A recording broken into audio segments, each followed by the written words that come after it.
Hello, everybody. Welcome back to another Ludini Rock and Roll Circus Musicians Mastermind call. Usual cast of characters today, Carrie J.K. and myself, Lou Lombardi, a.k.a. Ludini, and we welcome you. Today we are going to be talking about the collectability of your music and the sort of package that you put it into, and maybe you give it a kind of handmade or kind of homemade kind of feel. This is part of the appeal of vinyl today, where there's this resurgence of vinyl. This is definitely, I was talking to a friend of mine the other night. She was in here, we were recording, and she was talking about putting her record out on vinyl, even though she's a micro artist, micro indie artist, probably like you are, like Carrie and I are. And what you have to understand is people that are passionate about music, that's why they love vinyl, and they want to show it off to all their friends, and they want to talk about how, hey, I have this artist I bet you never heard of, and look at this really awesome package that came in, or this really cool vinyl, and it opens up and there's a handkerchief and a Q-tip, whatever. So that is the focus of today's show. We are live on Facebook as well in our secret Musicians Mastermind. If you'd like to know more about that, you can reach out to me at lou@loulombardimusic.com, as well as check out our website, ludinirockandrollcircus.com. Tons of cool podcasts there. Carrie I'm going to let him this is a sort of specialty of his. This is something he's very passionate about. Well, and I'm going to specialty, I don't know, but I'm working. I'm going to kind of let him sort of get the conversation started. We do have a few people watching live. If you are hanging out with us live, Jeremy and Channing, if you guys have any kind of questions or anything you'd like to talk about, you want to clarify anything, please, I'll be monitoring the comments, and you can leave your comment there on Facebook. All right, Carrie, what is this idea? I gave a little overview of it, but what are you working on there? Because I know this is something that really interests you.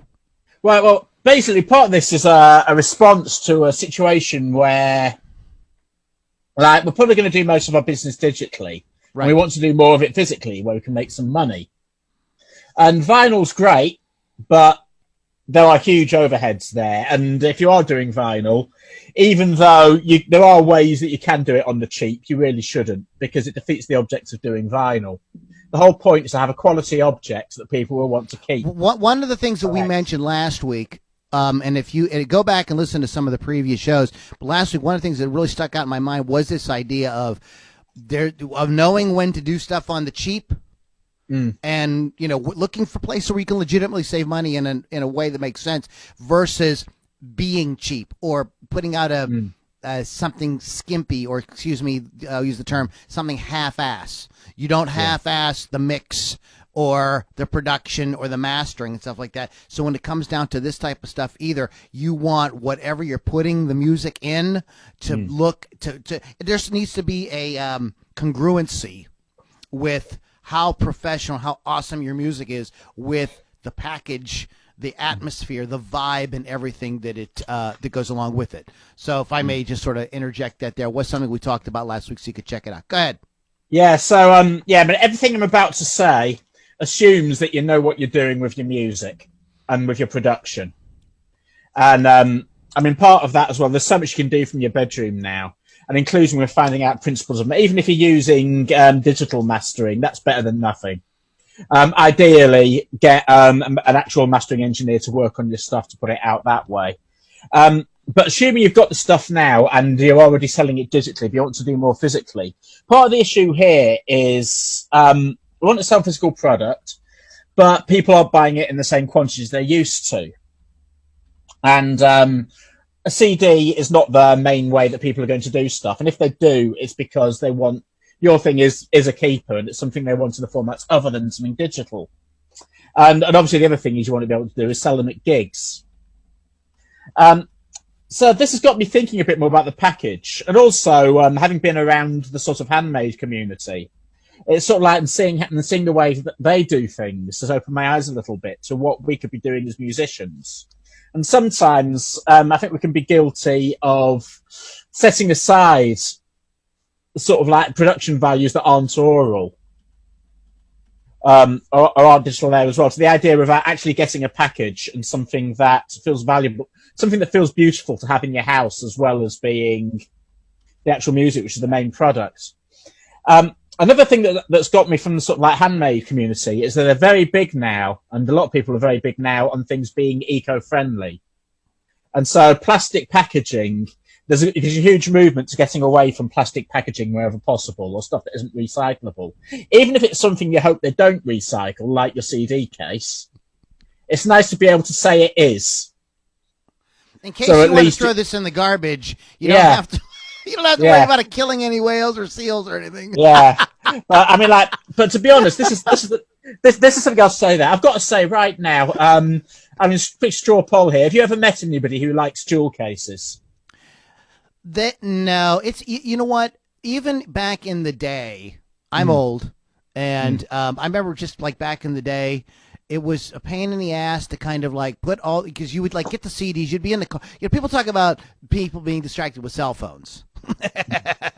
But I was always distracted with like, oh, I got to have this right CD. And I'd be like trying to drive and I'm throwing the jewel case everywhere. And pretty soon the CDs and the jewel cases got completely mixed up with from each other. And then, and this was always would bum me out, is those frickers, they would crack.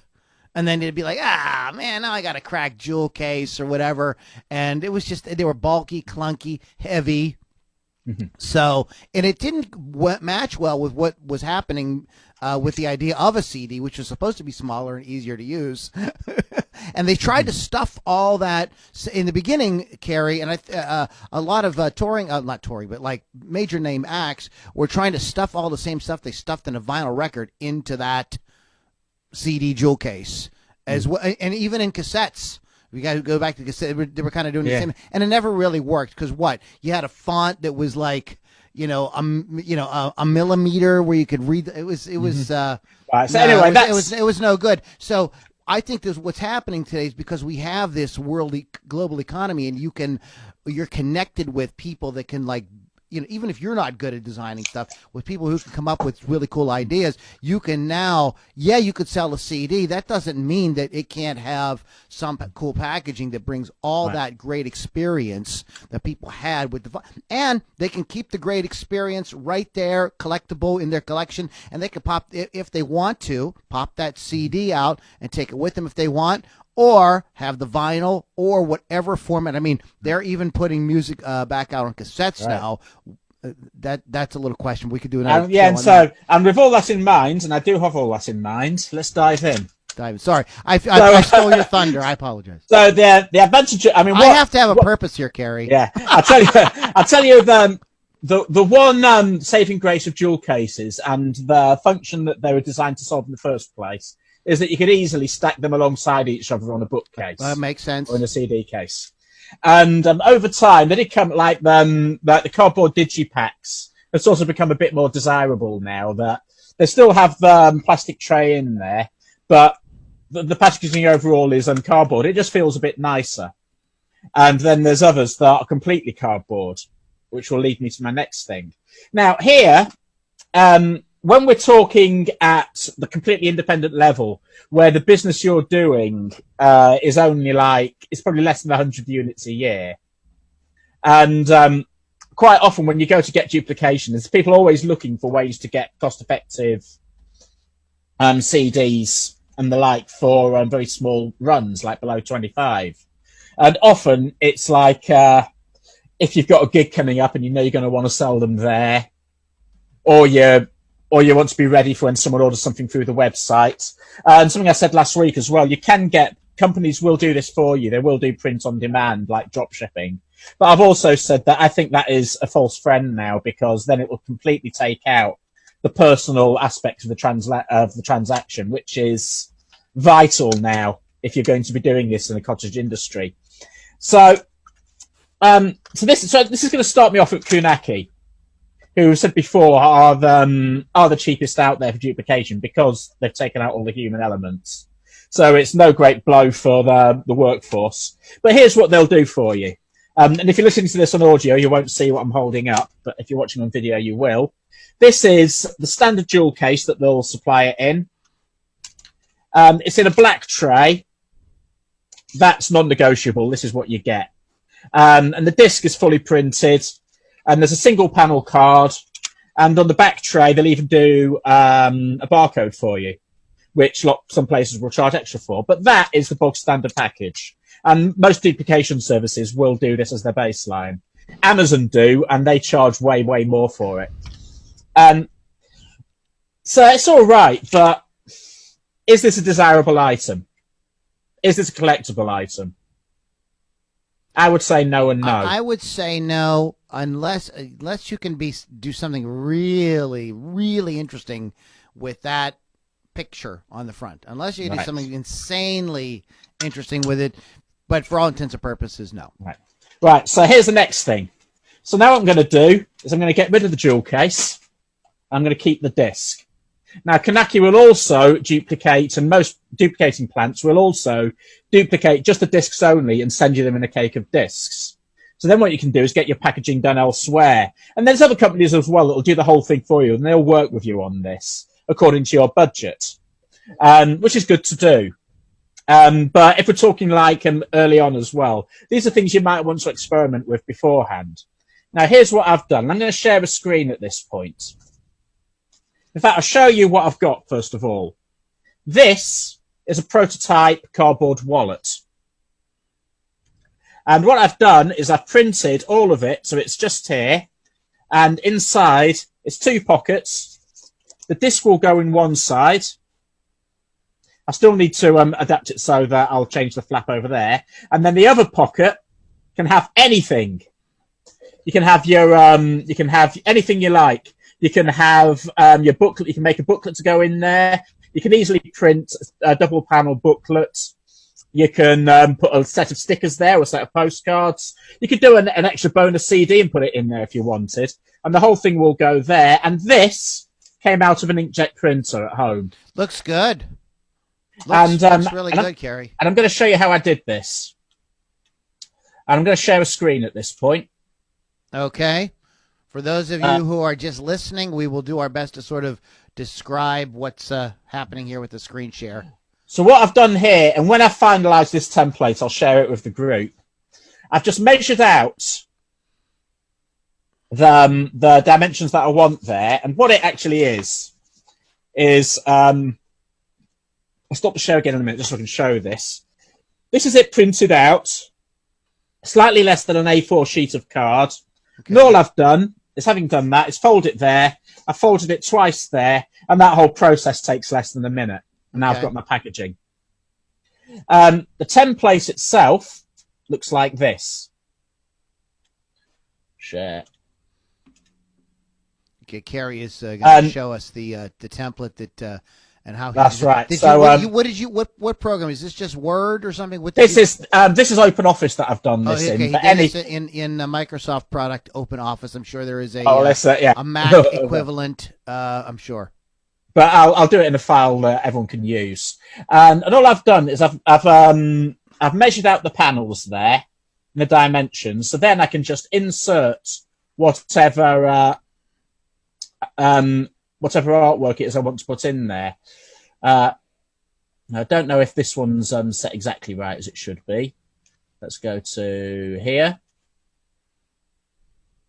Okay, he's pasting. He's kind of doing a little demo here for us, guys. Yeah. On we've set up a project in the software here, and he's Kerry is kind of taking us through how you might insert your artwork. What it basically is it's basically the size of what the standard sort of jewel case dimensions are, with 2 flaps sort of at the bottom that allow you to fold it up so you can insert whatever you'd like on either side. You could put your CD on one side, and as Kerry said, maybe a bonus CD. What would be just as Kerry's putting this up, I just want to kind of give you some ideas.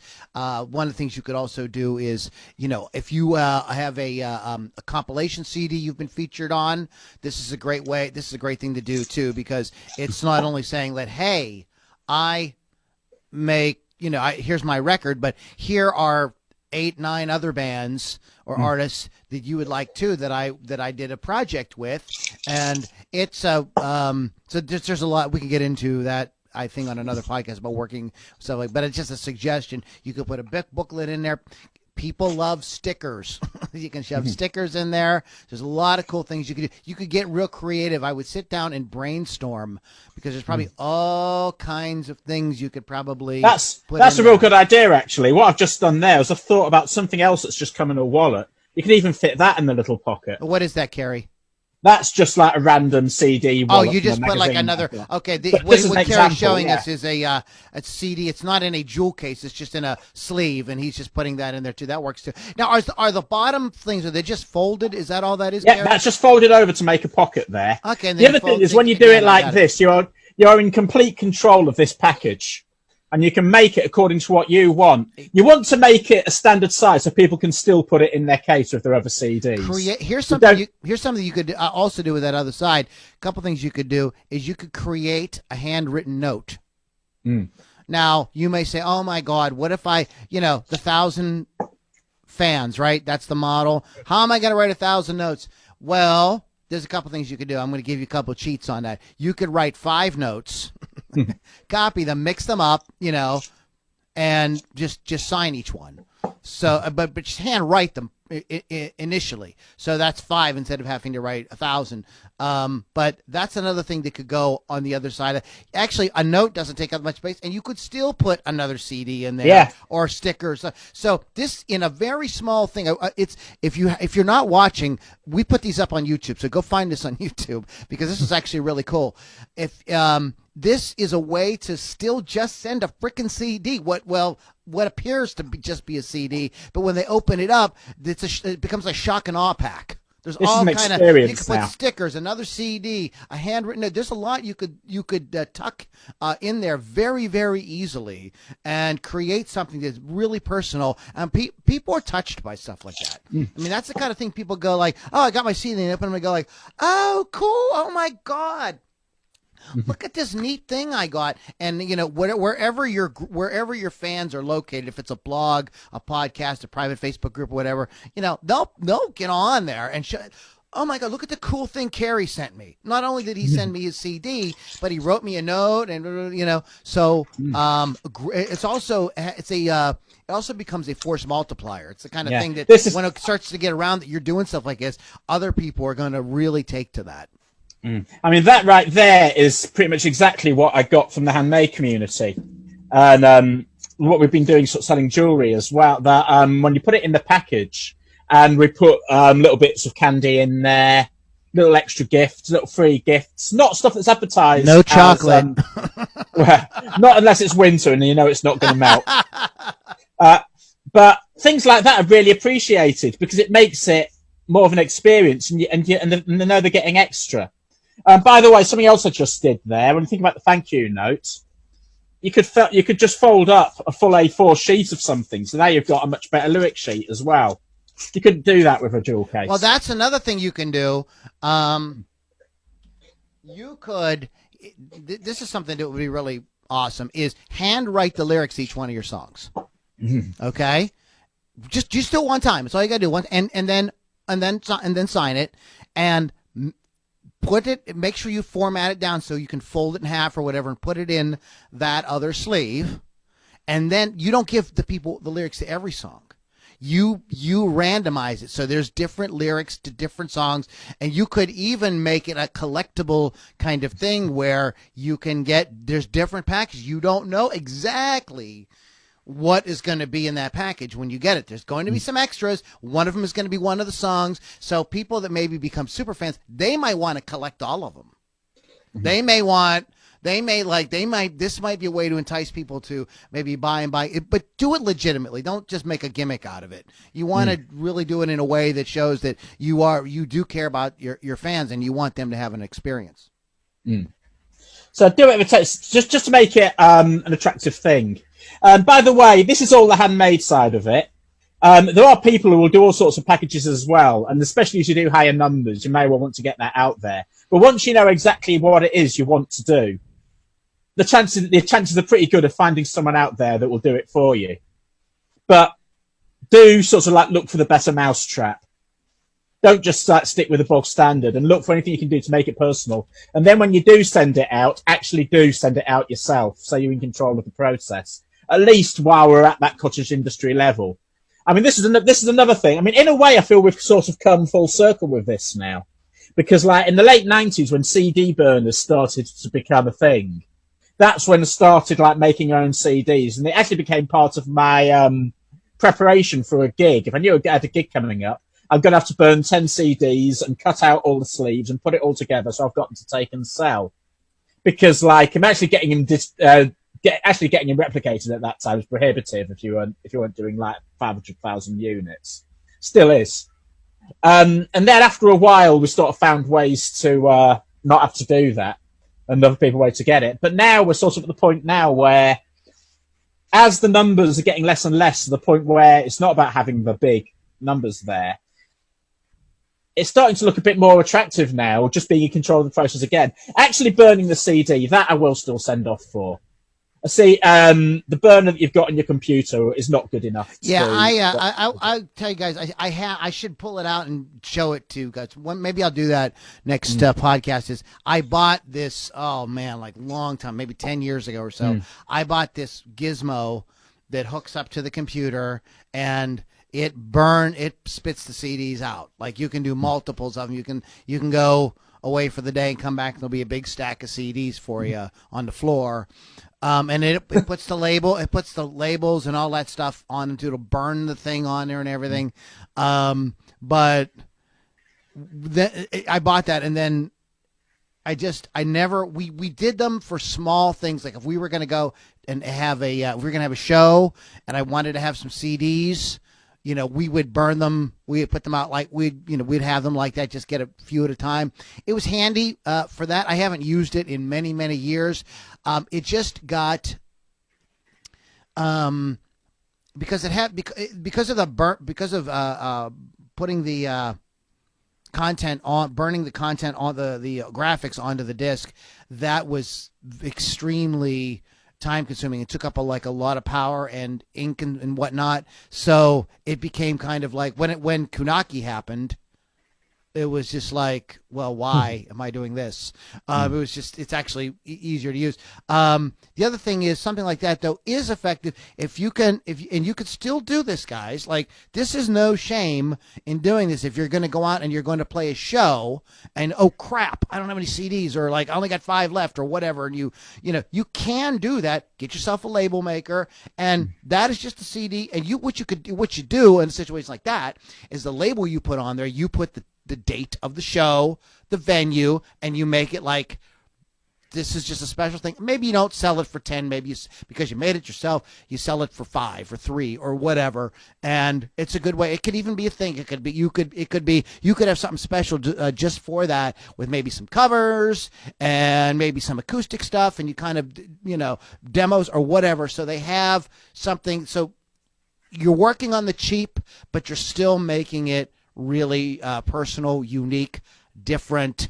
So there are ways to kind of to do both. Another thing that you can add, Carrie, and maybe I don't know if you've ever done this. I have not done this yet, but I think that this would be a cool thing to do. Is to create. When you get the Blu-ray of your favorite movie, there's always the commentary version.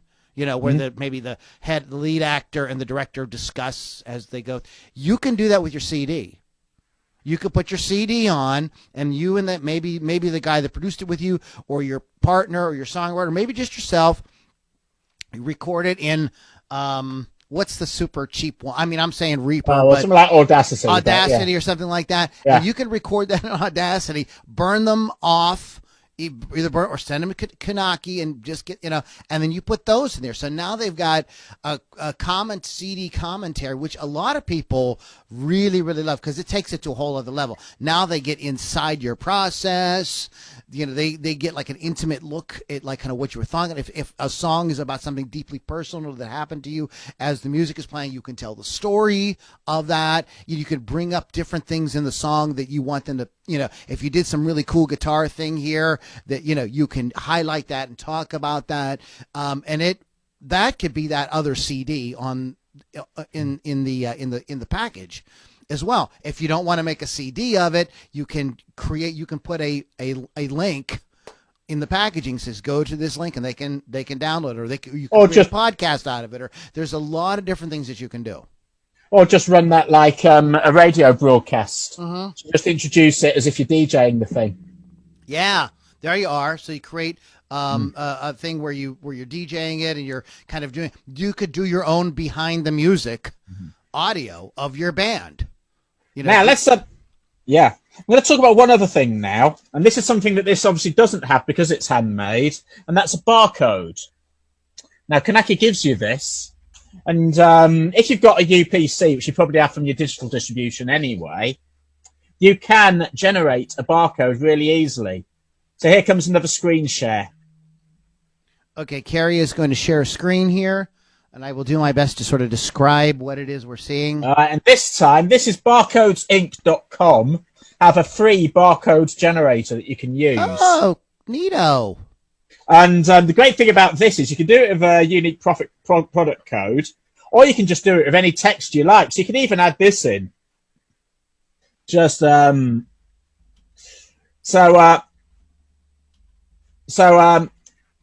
can even make this as a little whimsical thing to add in too. So I've just done Rock and Roll Circus. So what you can do is you can put in on this what's the website, barcodes.com? Barcodesinc.com. Barcodesinc.com allows you to not only create the barcode for free, but you can customize it and put like a little name on it. Like Carrie's doing it right now. You put Rock and Roll Circus on there. And there is Rock and Roll Circus. So if someone scans that in a shop, what will come up is Rock and Roll Circus. That's cool. Now, that on its own, you might think you'd rather have something like a UPC one. Well, there's that one. So what I've done with that one is I've taken the unique product code from... No, it's not there. So I've taken the UPC for one of my albums. I've got it from the distributor. There it is. Obviously, you'll have to take my word for it. that this is what it is. UPC EAN. So this allows you to create a UPC as well. Now, what I will say with this one, you won't actually see it from here because Microsoft don't actually let this sort of image come up on a browser. But if you put it in GIMP, I'll show you what that actually looks like. I'm just going to switch to another screen share. Okay, Carrie is going to put it into GIMP. So share again. Sounds like a very politically incorrect. And this is what it looks like now. Okay. And it's got their name on there. This looks totally professional. Now it does come up. It does put their name on it though. Barcode. Yeah, it does that. I noticed there was a label generator, so I don't know if that solves that particular problem. So what? You print that out on some kind of label generator and you just stick it. Well, stick it or just include it in your artwork that you're going to print out anyway. So let's go back to here again.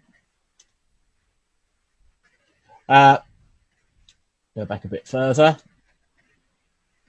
There's a barcode label designer. Let's see what's here.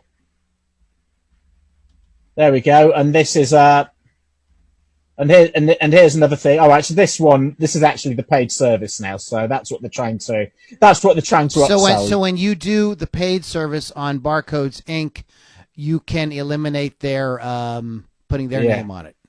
But you see, then it costs quite a bit when you do that. But what you can $1,200. Yeah.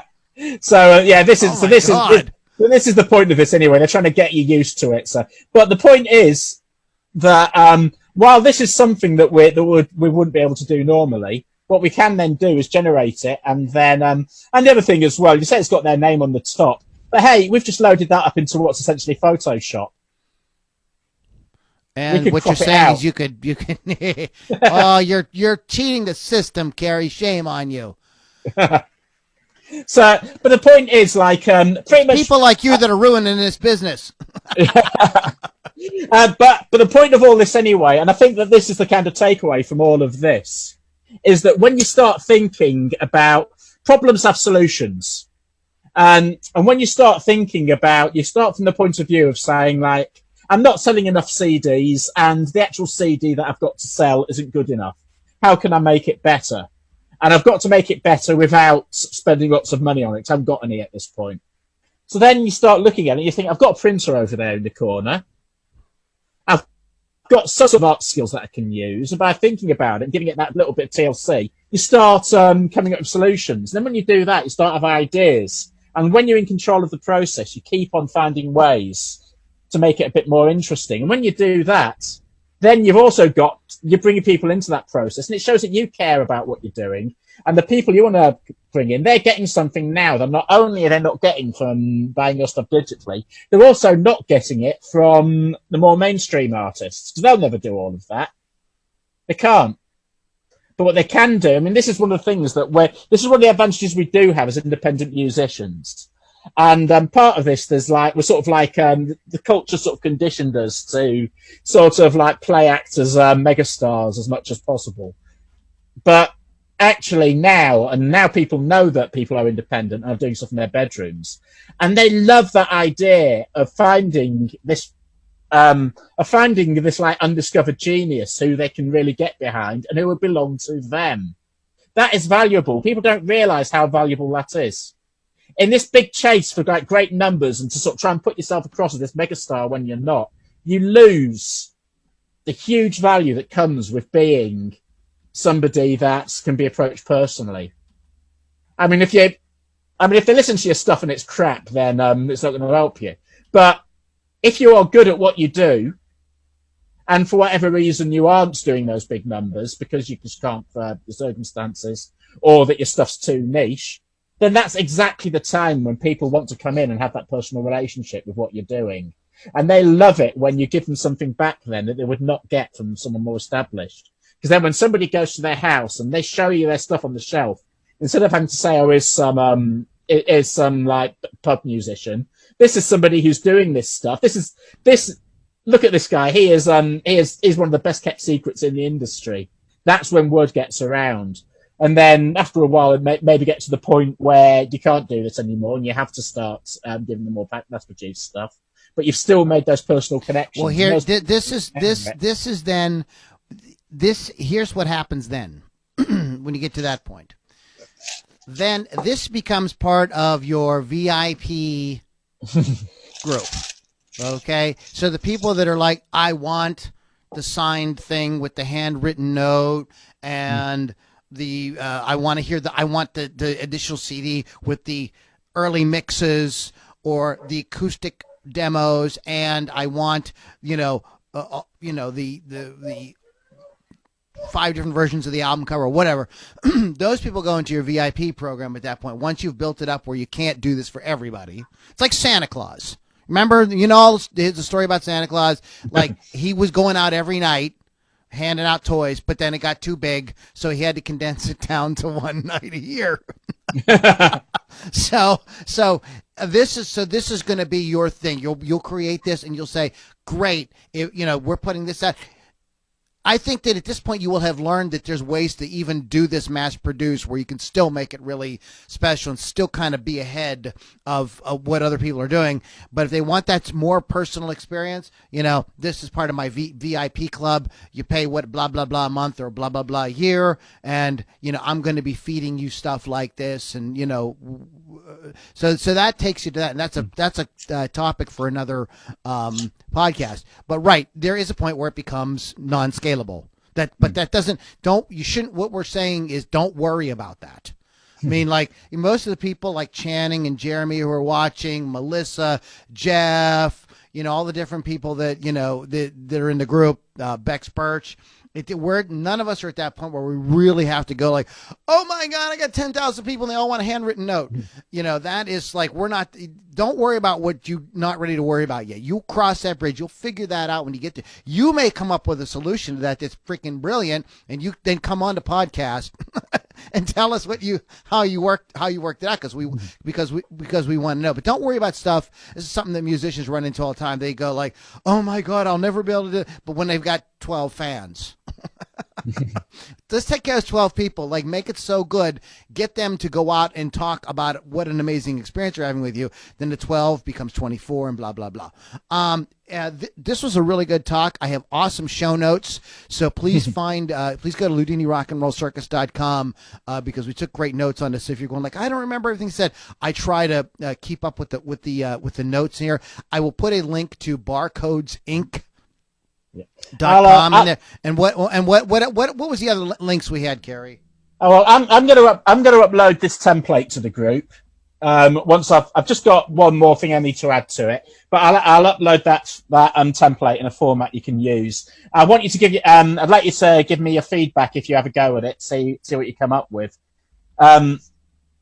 Because I think this is something that's really useful. So yeah, I'll do that. I'll put the template up as well. Okay, that would be that would be really good because I think people would really benefit from being able to just copy that. If you don't know how to get into the group, you're confused on that, go to LudiniRockandRollCircus.com. More easily, they'll just email me and ask me. We will put a link together. Things have been a little hectic. I'm working on my own band project at the moment, and that's taking a lot of my attention, so we don't have some of the stuff together.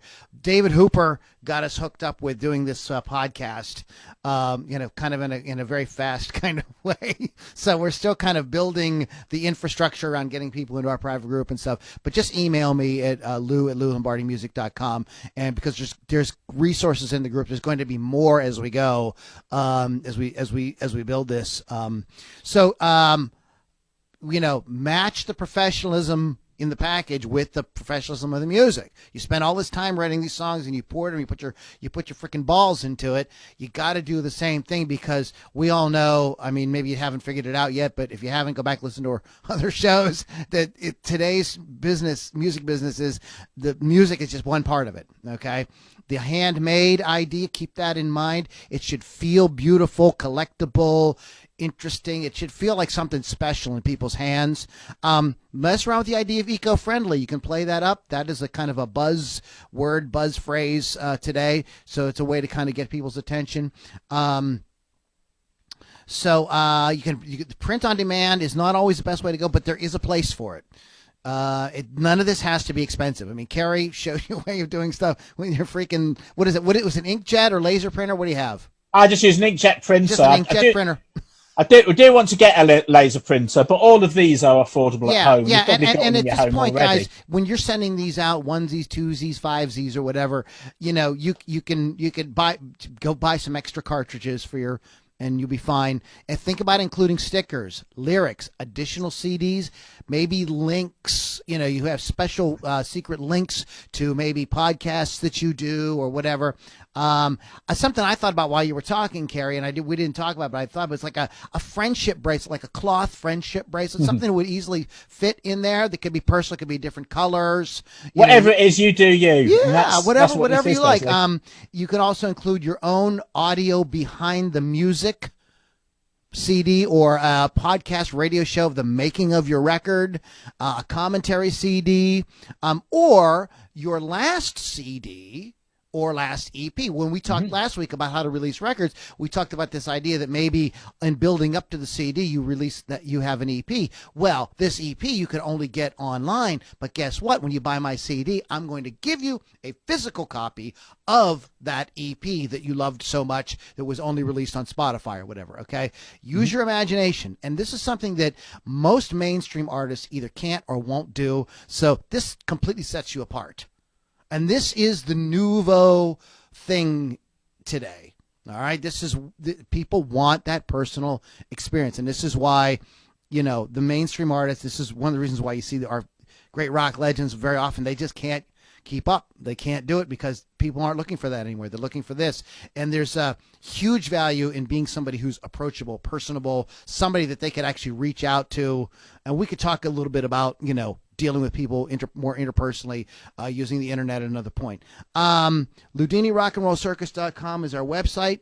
Kerry, any parting thoughts before we wrap up for today? No, I think we're just about there. That's a good show, man. This is all actionable stuff, man. Just absolutely. On the way out, I do want to mention one thing. We are heading into the holiday season here, and Jam Play is now a sponsor. So if you're looking to hone some of your guitar playing skills, they have courses from so maybe you're thinking about getting the child in your life a guitar for Christmas or something like that. They have stuff for beginners.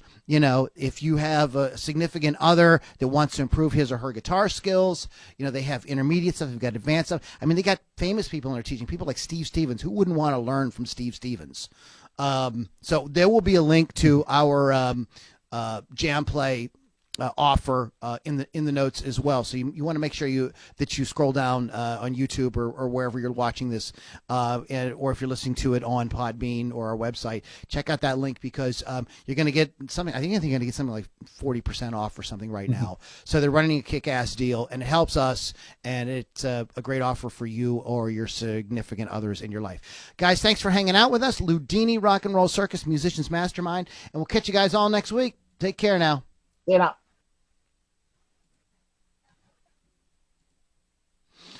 Okay, cool, man. That was really good.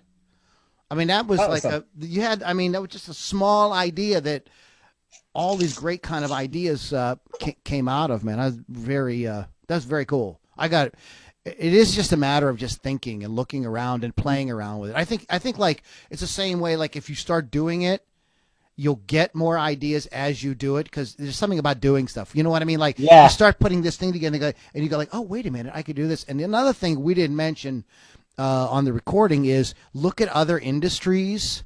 Don't just look at what musicians do because a lot of the ideas you're coming up with, Carrie, are from this other industry that, you are sort of peripherally involved in. So it is. Well, that's what's got me looking at it in another way because I've seen what that personal touch can do. And how valuable it is, and how valuable the word of mouth is. Yeah. So it's great. You finally got your vocals recorded. Yeah, and I told her, I'm like, I may want you to sing on some other stuff. Don't make me wait 8 months.